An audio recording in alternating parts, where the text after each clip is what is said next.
Merci beaucoup, Monsieur Bouillon. La parole est désormais à Madame Huguette Tiénia pour le groupe de La République En Marche pour une durée maximale de 5 minutes. Madame Tiénia, vous avez la parole.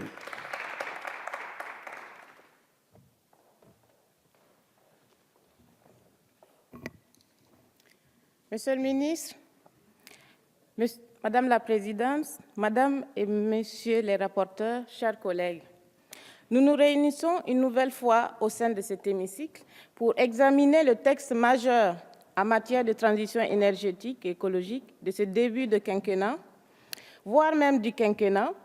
Ce texte mettant fin à la recherche ainsi qu'à l'exploitation des hydrocarbures conventionnels et non conventionnels et portant également plusieurs dispositions relatives à l'énergie doit permettre à la France de garder son rôle de leader en la matière. Notre pays a toujours été à l'avant-garde de la lutte contre le changement climatique.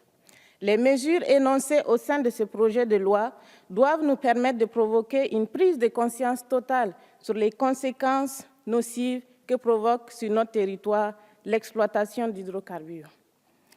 Il est important de noter une attention particulière sur ce point, car comme vous avez pu vous en apercevoir, le Sénat ne partage pas avec nous cette vision.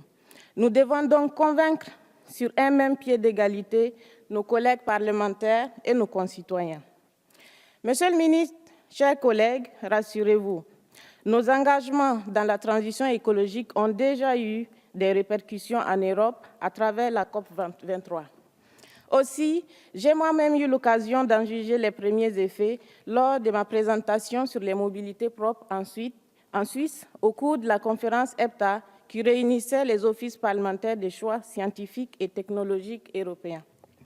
J'ai également eu l'honneur d'accompagner Monsieur le Président de la République, Emmanuel Macron, dans son voyage en Afrique.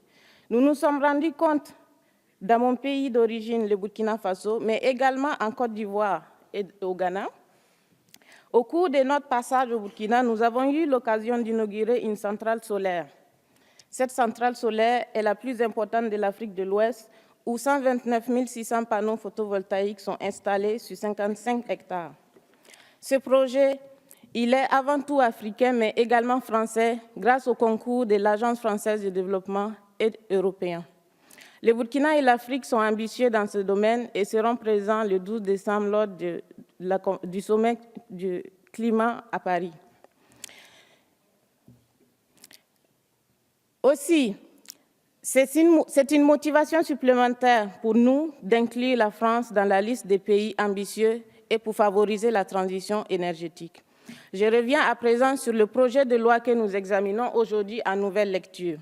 Ce texte que nous avions adopté par 388 voix contre 92 devrait être l'un des textes que l'on adopte d'une seule voix, composée de nos 577 votes. Malheureusement, cela n'a pas été le cas.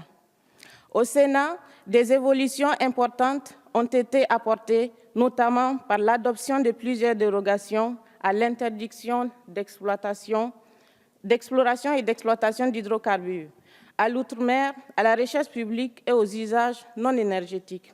La réunion des membres de la commission mixte paritaire n'aura pas permis de trouver une position commune avec nos collègues sénateurs.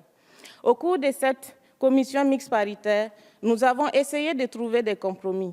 Ils ont été impossibles à trouver tant il aura fallu revoir nos ambitions à la baisse. Nous avons donc évité de nous conformer à cette solution de facilité qui nous aurait poussé à trouver à tout prix un accord entre deux examens de textes du collectif budgétaire. Nous avons cette ambition pour nous-mêmes, mais également pour nos concitoyens. Apporter des dérogations à ces textes reviendrait à les priver de toute valeur, de toute portée au-delà de nos frontières. Notre commission est donc saisie au fond sur les articles 4 relatifs au stockage souterrain de gaz naturel. Cette réforme est utile et nécessaire pour anticiper l'hiver 2018-2019.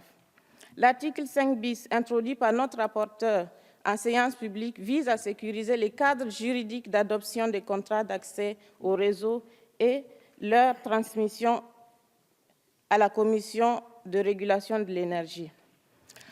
L'article 5 bis est très important puisqu'il facilite le raccordement des énergies renouvelables en mer. Notre pays est très en retard dans ce domaine alors que nos voisins, et notamment le Royaume-Uni, comptent déjà de nombreuses éoliennes offshore. Cette disposition permettra de faciliter leur développement.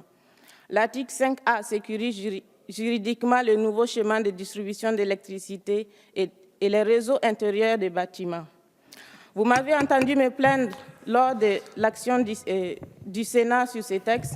Laissez-moi vous dire que l'esprit que nous voulons donner à ces articles a été en grande partie préservé par nos collègues sénateurs. Merci. Ainsi, le groupe de la République En Marche a proposé et fait adopter des amendements aux articles 5 bis et 5 ter, ayant pour objectif de renforcer au plan juridique ces dispositions. Merci beaucoup. Merci. Madame Kenya, la parole.